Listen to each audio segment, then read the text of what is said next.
Stenemo, welcome back to the show. Thank you. How are you doing today? I am doing wonderful as usual. Nice. I'm doing wonderful as well. I just come back to Poland after a brief day in Sweden, really tie up all the ends and call myself a temporary Polish citizen. But that's for another topic. Today, I want to talk about something that has been on top of everyone's mind, at least they should, ever since, I believe it was even earlier than 2020, but it was definitely during 2020 and the unfortunate COVID pandemic that we saw this shift in terms of how we even conceptualize work to begin with. So now I want to talk about our standard favorite, either to love or either to hate, depending on. So we're going to cover multiple episodes. So working from home, what does come to your mind, Stenemo? For me, working from home is very much related to my current position at Karolinska Institute. So I'm, as I mentioned before, doing a postdoc researching prostate and testicular cancer. And for the most part, you can do statistical analysis by statistics on any computer, wherever you are in the world. But it's a challenge to remote work for such a long time. It's soon to be 2 years of working from home, which is far too long time to not really see your colleagues. And the challenges are quite different from what you expected it to be when the pandemic started. So there's a lot of interesting things of how to deal with these challenges and how to make your life work around the difficulty. Yeah, I agree too. I mean,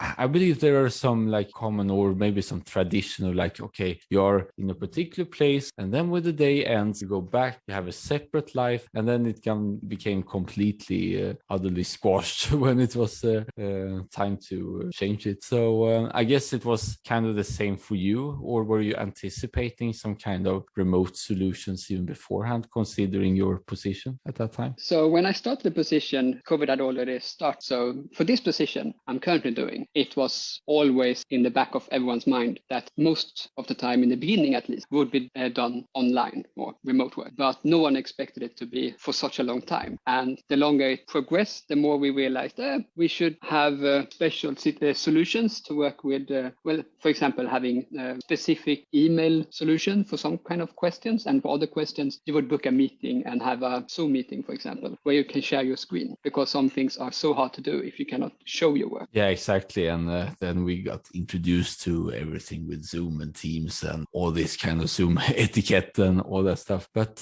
from a more personal view, do you like this shift, or are you more nostalgic? I could guess that you kind of like this shift now, but maybe you want to speak about it. Yeah, so there are good things and bad things. And I'm actually surprised by how much I miss having fika with colleagues. Even colleagues I do not really work with would be nice. And had COVID been just a case of working from home, you can see friends whenever, then this would not have been such a strong urge to socialize. But now with COVID, since work is your most social part of your working day, several days of the week, then it's actually quite important that you have colleagues that you look forward to having fika and lunch. Yeah, I agree too. And that is something that meetings can't really replace, the more serendipitous and maybe unplanned way to basically gather together with your comrades, stuff like that. Yeah, I mean, COVID and me working in Uppsala, the colleagues that I have that I enjoy talking with, I can still only talk with them once per week in person, if that, due to restrictions we have. Yeah, exactly. And but how is it now? Is it better than it was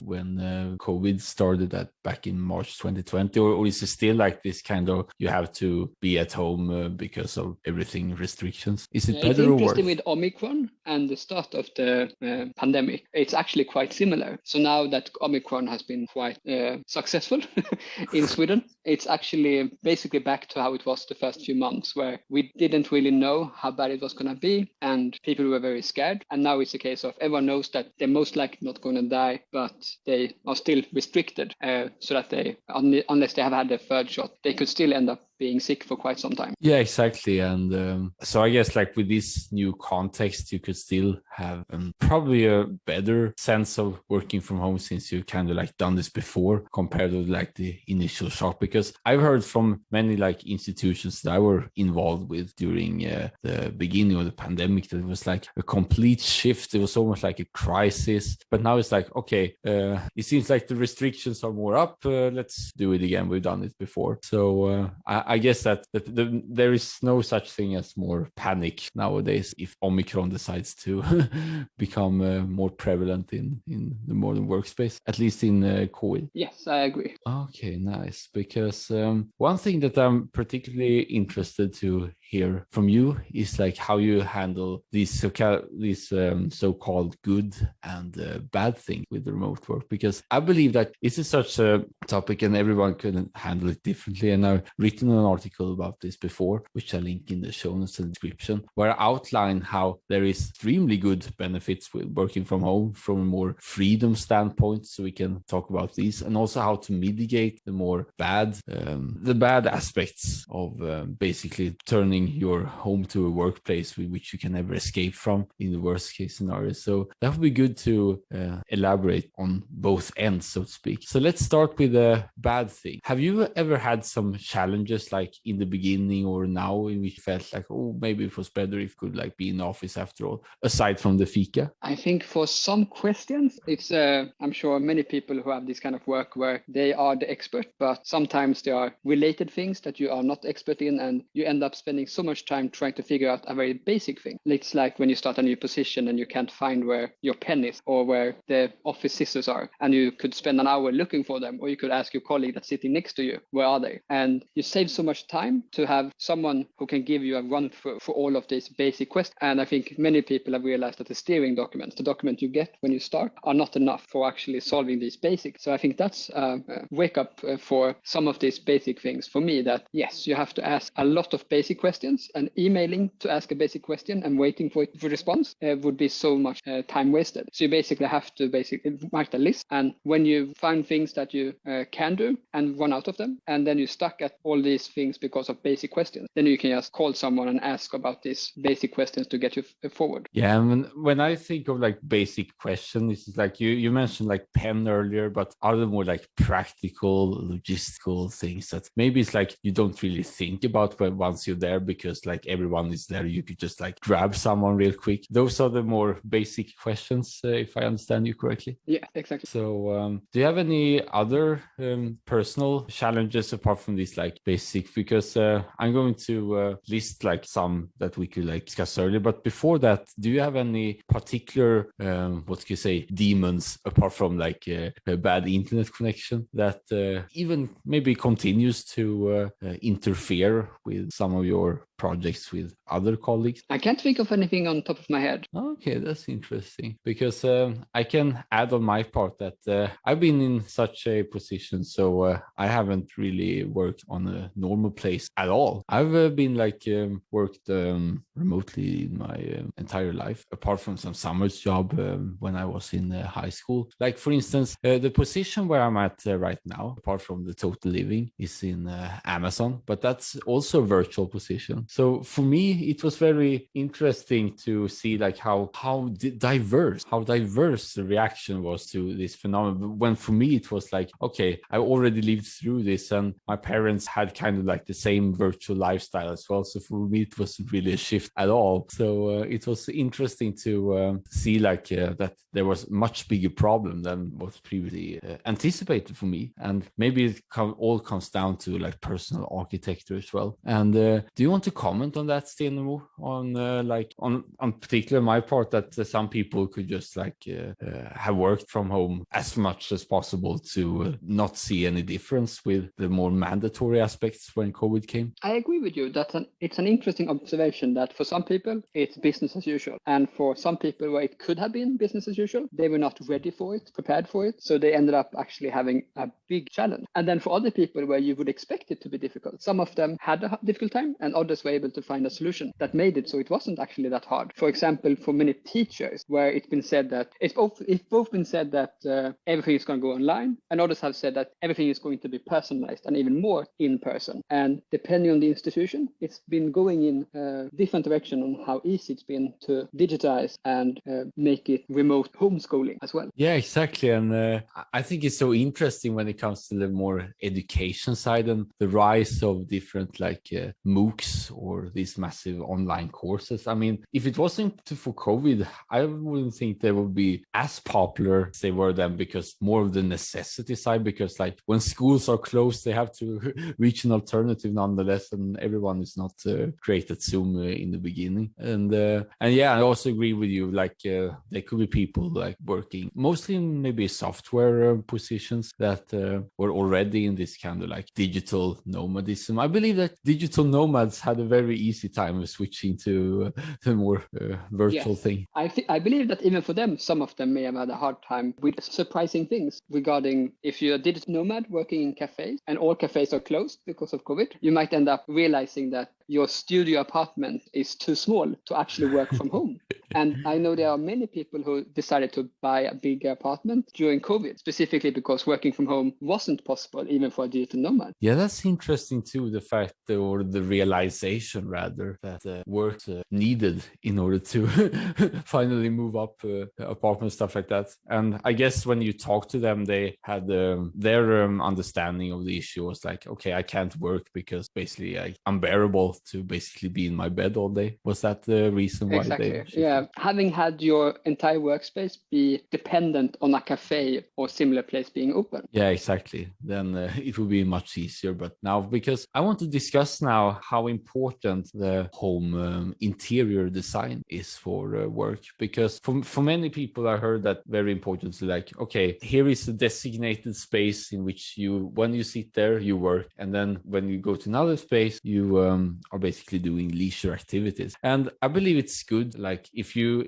don't have this kind of like internal on and off switch, so to speak, I believe this kind of environment separation is a very great way to show that the probably biggest side effect of initial remote from work fatigue, which is like the feeling like it's like work all the time. But if you separate the context, then you can like kind of like get away with it. Have you experimented with that kind of solution? I haven't experimented that. So you prefer to be on the same workspace all the time and do not feel like you have to basically chase work or chase home. It doesn't get blurred, the different contexts for you. Me, since I have a quite rigid structure, it's quite easy to separate. So I basically use my TV as my PC screen. And when I take my office chair and place it in front of my TV, then it's basically now I'm in focus, trying to be productive by my computer. And when I then put back my office chair, I can relax and take a break and not think about work. So for me, I am able to take the same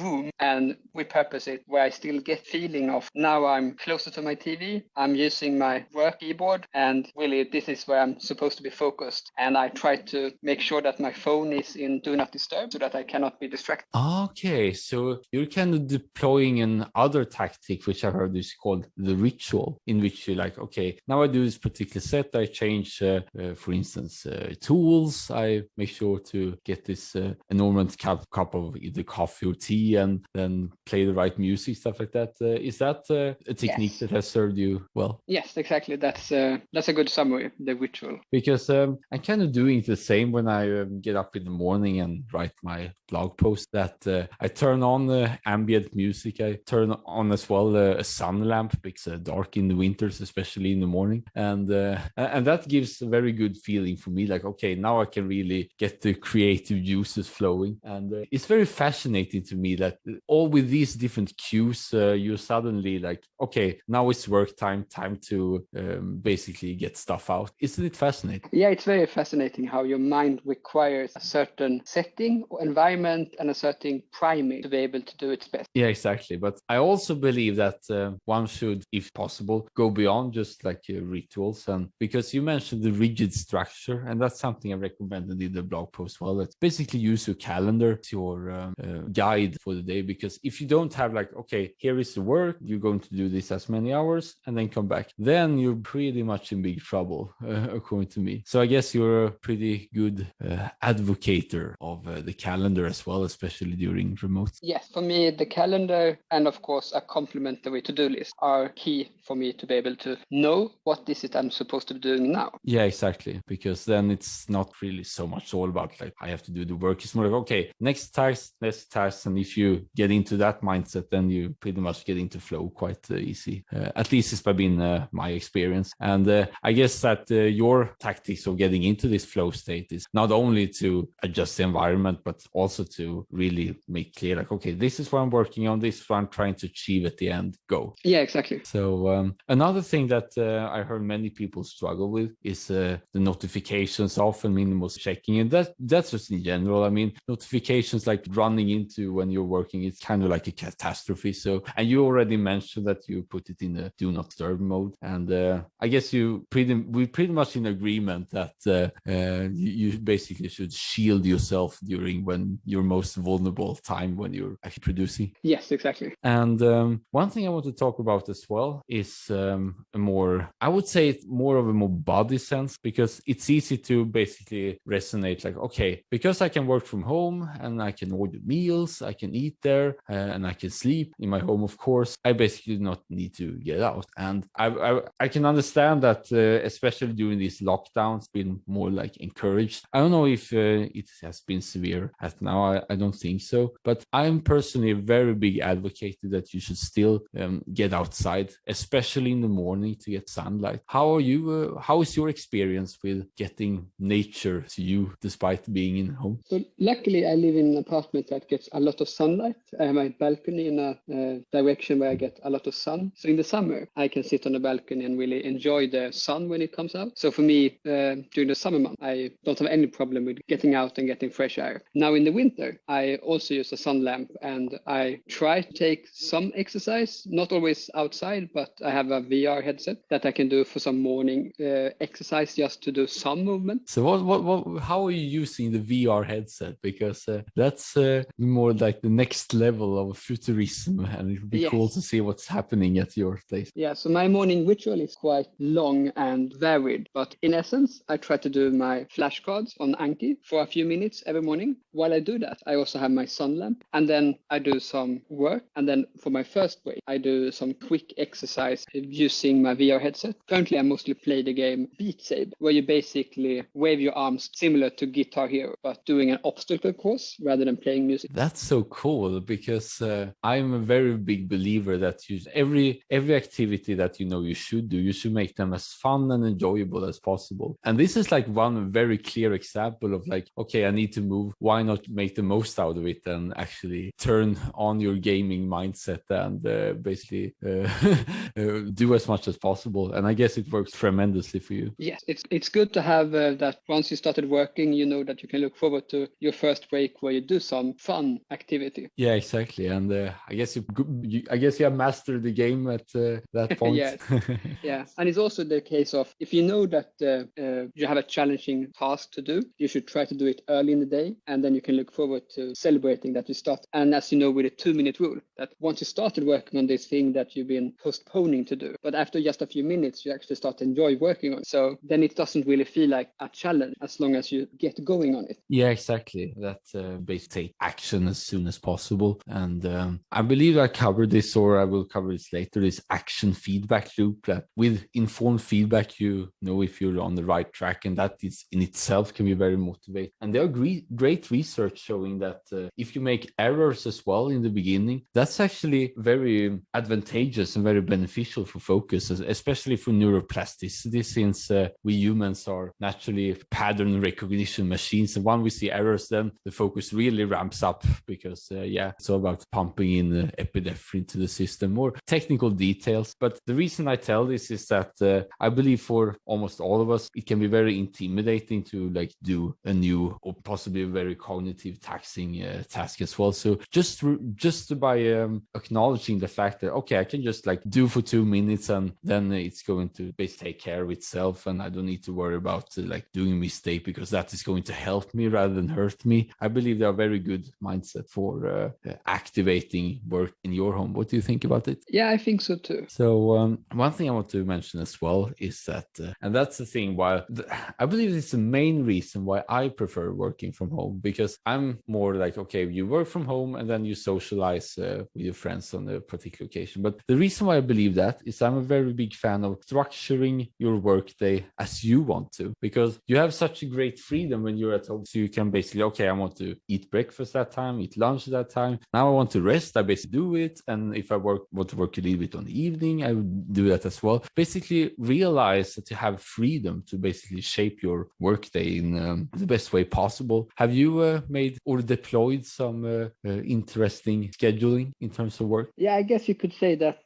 having this both before work, having a morning routine that isn't, it's much shorter than commuting to work, but it's still longer than just wake up, sit in front of the computer, because you still need to do this, some kind of morning ritual to get yourself going. So both in the morning and during lunch and in the afternoon. And of course, this exercise break. All of these are ways of trying to have a more energized work when I'm working by having a more relaxing or varied break. So it's not just a coffee break, me sitting alone reading a book. It's me having a coffee break, either talking with a friend over the phone or doing other kind of exercises. So I don't have a home gym, but I have some exercises that you can do without needing that much. Basically, just using your body for like sit-ups and push-ups and similar. So those things are either my second break or in the afternoon break. I do some other movement. So if I don't leave the apartment, I still get some blood pumping. Yeah, and it's very important to basically ramp up pulse as well, to particularly lethargic. But do you agree with me the fact that you can basically alternate between now I'm working, now I'm not working, I'm chilling, now I work again, now I'm chilling? I personally think it's the best thing for me because I like to basically alternate. Have you found this to be a particular case too, to basically take a nap in the middle of the afternoon and then come back?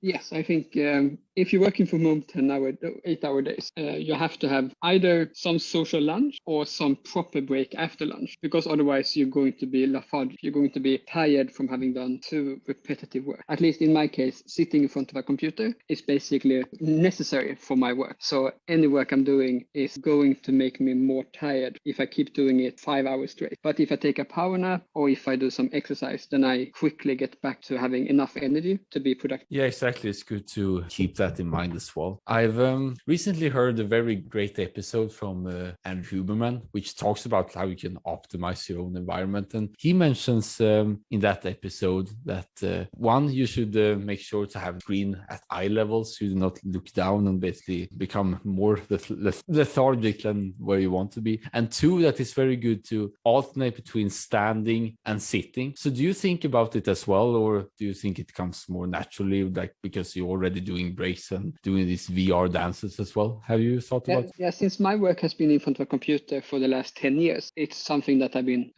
made aware of long before this pandemic. So switching position, switching from standing to sitting, and even switching different keyboard in case I've been typing for a long time are things that I'm actively doing that basically every day, so that I don't become too rigid in how I sit or how I type, because then I do end up feeling some pain at the end of the day. Yeah, exactly. That's very good to hear. What interests me that you have worked from a computer for over 10 years, and I guess has it only been for like academic work, or have you done like other kinds of professional activities as well that required more computer involvement? Basically, since I was 10 years old, I've been thinking that I wanted to be a crazy scientist. And basically, since I was 10 years old, I have always thought of myself as being halfway there. So I got my PhD and then I was all the way to a crazy scientist. Yeah, I can agree that you seem to match very well with the theme of like crazy scientist. But yes. I also believe that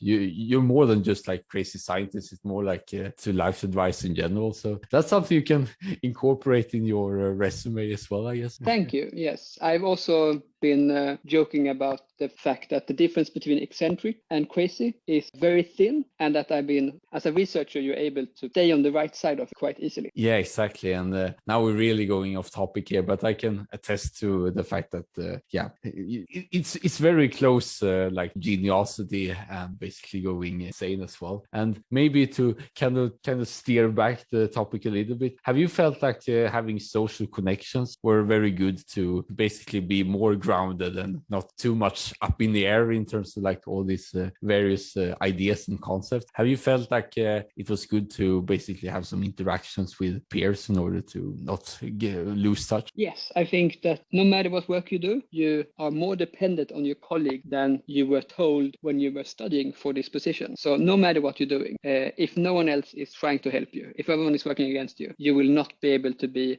1/10 as productive as if you're in a good team where everyone is helping each other, working towards a shared goal. And same thing with if you have colleagues that make you happy, you're going to have a much better time at your current work, no matter what it is you're doing. Having colleagues that care for you, that you can ask without hesitation, makes work so much better. Yeah, exactly. And that perfectly transitions to my one of the last questions, like how to basically balance both the camaraderie and the social aspect of work with this more distant way of working together. Because I personally struggle with this to establish some kind of social plan, because I'm a very social person in general. Because of course there are like benefits with the independence and stuff, but once you have been independent enough, you feel some kind of like that you miss something, that something is not there, despite you having a very great time at work nonetheless. So what are your best tips of basically integrating as much as possible the social aspect of it? Yeah, I think it really depends on what you're doing. In my case, it's making sure to actively be taking initiative. It's very easy when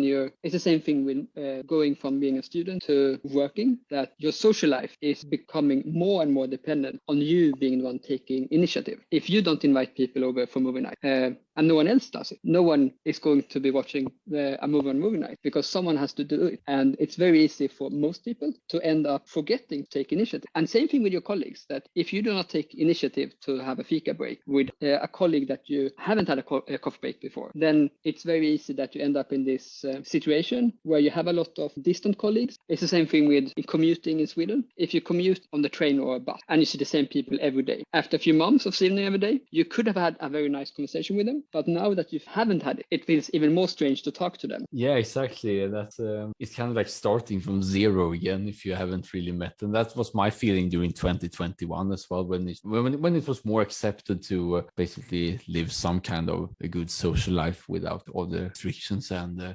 distances and stuff like that. And I totally agree. It's very important to be very proactive in finding your own social circle. I can also testify that Stenemo is very good at being a proactive social life as well. So that's very cool. Thank you. The last thing I want to discuss very briefly now, because it's a topic that we both like to discuss for very long, but it's meeting. I believe that many people feel like there are like too many Zoom meetings, especially if you're in a position in which you have to serve other people, either if it's below you or above you or like on your peer side. Do you have any tips for people who basically feel like they are having this constant Zoom fatigue? And I think it's especially important for those who maybe do not, it's not as social as other people, maybe, how they can cope with it. Yeah, I think you highlight a very important thing here with the Zoom fatigue, that you have too many meetings. And I think it was the podcast Freakonomics that spoke about how you really should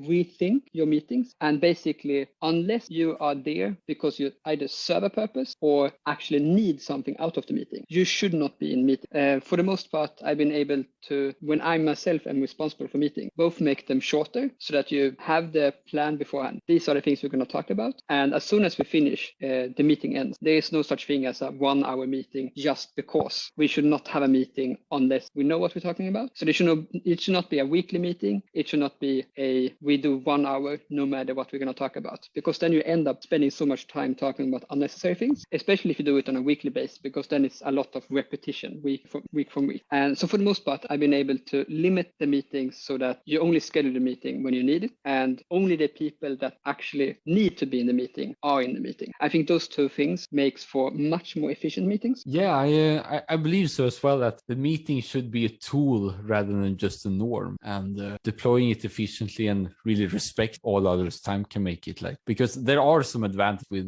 meetings. Well, it's a good way to best deal with an issue like straight away. But I agree fully with your point there at basically keep it concise, keep it purposeful, and then you can basically get off to the race, so to speak. And I hope that's something that many pick up upon as well, because it's so easy to basically just invite people to meetings, and if you're trying to like work at the same time, it's basically impossible. At least it was been my experience too.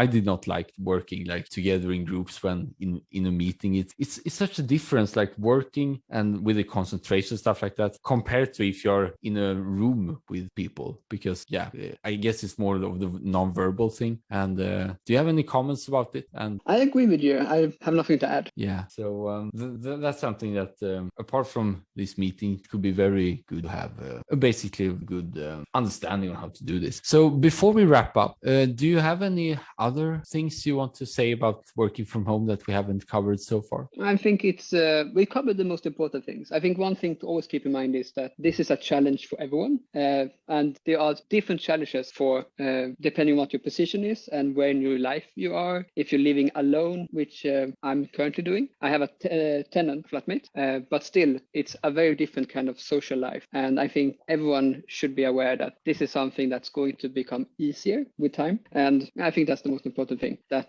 most of the challenges can be solved if you're courageous enough to tell people about your challenges. Yeah, exactly. And I've also heard feedback that for each episode it's good to do a quick synthesis. So I want to add from what Stenemo just said, that in order to make a working from home experience as pleasant as possible, because it can truly be the dream reality. That's, I mean, the bestseller 4-Hour Work Week basically advocates for working from home as well. But if you're structured, if you know what you're doing, if you have some kind of ritual which you can clearly separate when you want to work versus when you not want to work, and if you keep notifications off when you're working, and lastly, if you make sure that your body gets the appropriate movements and the sunlight and stuff like that, if you do all of this while keeping meetings in check as well and not forgetting the social life, then I guess you can agree with me, Stenemo, that working from home is the best thing ever. Yes, on the right circumstances, when you can choose it, working from home is amazing. Yeah, and that's kind of like my main conclusion as well, that